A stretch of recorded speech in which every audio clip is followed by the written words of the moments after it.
Hi friends, welcome to Miss DeBoer Reads. We are continuing in the year of Billy Miller today. We are in part 1, Teacher, and we're on chapter 3 today. And in chapter 3, Billy is going to be in his classroom, room 2, and meet his teacher, Miss Silver. Some things you need to know about her. In addition to enjoying the Chinese zodiac, Miss Silver also likes to use chopsticks, like this, in her hair. And I'll show you what I mean. Hers were red. Mine are authentic chopsticks. However, they aren't red. They have little red Chinese symbols on it though. And I'll show you how she does her hair. Here's a sample. So she would take her hair and use one of the chopsticks. You can try this at home, friends. And fashion it through her hair, like so. Now you'll notice that the sticks kind of stick up and stick out. Maybe she has shorter ones. These are really long chopsticks. I imagine she has shorter ones. You can also do it with pencils. So if I was in class, I would have done it with pencils and sampled that. But since I was home and I had access to chopsticks, I just used chopsticks.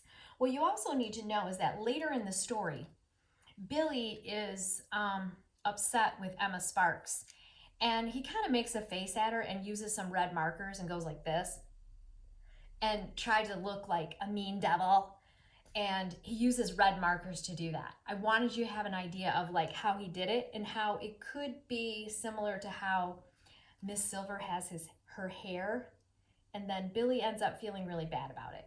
So that's just to give you some ideas of what's going to happen next in Chapter 3 of Teacher. The Year of Billy Miller by Kevin Henkes. Here's where we are today. So Billy is prepping for his first day of school. He's getting ready in the morning. His mom leaves. We meet his dad. We meet his sister Sal. And Ned's mom, Amy, and his dad send them off on their way on the playground, and they're entering room 2. So Billy is going to start out right away describing his teacher. Miss Silver had chopsticks in her hair. That was the first thing Billy noticed about her. Her wavy blonde hair was coiled into a bun and held in place with 2 shiny red chopsticks. Billy's parents liked to eat with chopsticks sometimes, but he had never seen chopsticks on someone's head before. Without thinking, Billy whispered, "Chop, chop," as he filed past her. Miss Silver just smiled at him, but then she seemed to be smiling at everyone, even Ned, who asked, "How many days of school until summer vacation?" Don't ask that on the first day. There were 6 tables with 4 chairs each arranged around the room. "Look for the place with your name," said Miss Silver. "When you find your place, you may sit down." "Here's my seat," said Ned. He pulled out his chair and plopped into it. Then he patted the tabletop next to him. "Sit here," he told Billy. It made sense that he would be next to Ned. After all, they were neighbors and best friends. Maybe Miss Silver knew that they were friends. Billy sat down without looking at the name tag at his place. Did you say uh-oh? Me too. Billy felt breath on top of his head.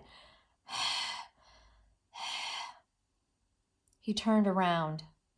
Standing too close was a girl he didn't recognize. Her eyes were narrowed to slits. Her arms were crossed, and her fingers were drumming on her elbows at a rapid-fire pace. "Excuse me," she said. "You're sitting at my place." She paused. "Unless your name is Emma Sparks, too. Then we have a problem." The girl stepped aside to let Billy get up. "If your name is Billy Miller, you sit there," she said, pointing. If your name is Grace Cotter, you sit there. She pointed again. He must be Ned Henderson, she continued, nodding. And then she pointed once more, this time at Billy. I have a feeling you're Billy Miller.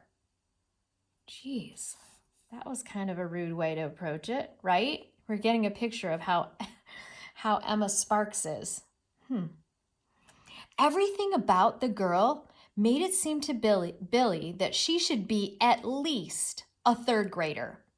She talked like an adult. She walked like an adult. And she wore her sweater tied around her waist, which for some reason seemed very adult. Billy shuffled around the table to his spot, kitty corner from Ned. So he's like diagonal. Grace Cotter slipped into her chair. Billy had known Grace since kindergarten.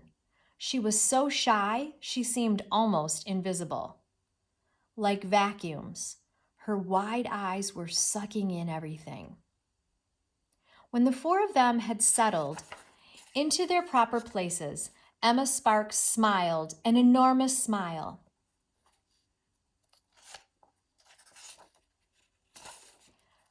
My nickname's Emster, she told them. You can call me Emster. Billy misheard her. Hamster? He said, in a voice much too loud. Your name is Hamster? Everyone laughed. The laughter was pleasing to Billy. Gave him a tingle. Whispers of hamster rippled throughout the classroom. Emma glared at him. I said Emster. E-M-S-T-E-R. All of a sudden, there was a noise like a single penetrating toll of a bell. The laughter quieted. Silence except for the resonant sound. Miss Silver stood at the front of the room beside her desk, holding a little padded hammer. There was a small bronze gong at the corner of her desk. Thank you, she said in a hushed tone. Whenever you hear the gong, it means I'd like your attention. Billy had never known a teacher with a gong. It worked like magic. The room was noiseless, still. Miss Silver talked about herself for a while, and Billy's mind wandered. The next thing he knew, Ned was kicking him under the table. Say your name and something about yourself, Ned whispered. Oh, while Billy was kind of daydreaming, his term came up. Oh my gosh. I'm Billy Miller, Billy said, and he couldn't think of anything to say. I'm in second grade. There were giggles, but the students weren't giggling at Billy. They were giggling because they thought what he'd said was funny. A good, warm feeling came over him. But not everyone thought he was funny. Emma looked at him, rolled her eyes, and said, You are so dumb. The good, warm feeling vanished. Later, when the students were writing and drawing in their journals, Emma said to Billy, Maybe you should write that you're in second grade so you don't forget. Billy took 2 red markers from the bin in the middle of the table. Using both hands, he held up the markers on his head as if they were the fiery horns of a devil. Then he stared at Emma with the meanest expression he could manage. Miss Silver happened to be walking by just then. She stopped and looked at Billy for a long moment. Billy froze for a few seconds, then lowered his hands and dropped the markers back into the bin. Miss Silver raised one of her hands to her chopsticks. She frowned. Then she smoothed her hair and walked away. Keep working, everyone, she said.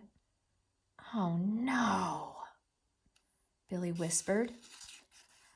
It dawned on him. Miss Silver thought he was making fun of her. She thought that the 2 red markers were meant to be her 2 red chopsticks. She thought that the ugly face he'd made at Emma was an imitation of her. Miss Silver. Billy didn't know what to do. What he wanted to do was run and run and run around the playground. Running always made him feel better. But he couldn't do that. So, in his journal, he drew a picture of a hamster and wrote, "Hamsters smell bad." Whoa, a little bit of drama happening in chapter 3.